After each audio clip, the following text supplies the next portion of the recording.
Okay,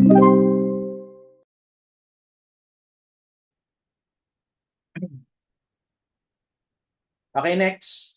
The degree of the central curve of a spiral Eastman curve is 6 degrees. If the maximum design velocity is 75 kph, determine the required length of the spiral.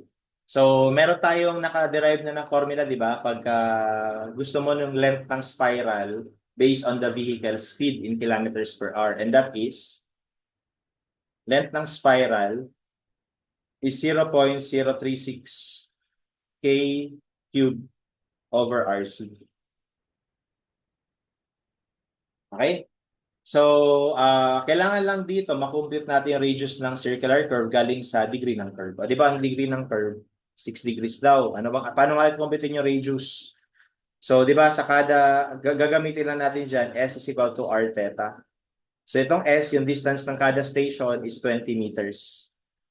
Ito yung radius ng curve, yung R, tapos ito naman yung degree ng curve. So, multiply lang tayo dito ng pi over 180 para ma-convert yung degree sa radians.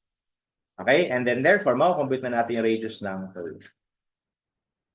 So we have 20 times 180 over pi over 6. So that's 190.99. Lagay natin sa A.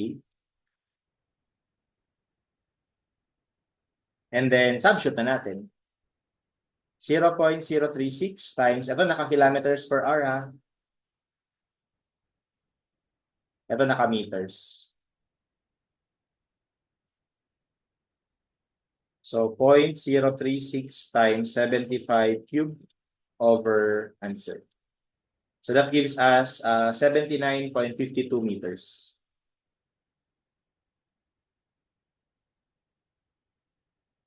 So that's letter E.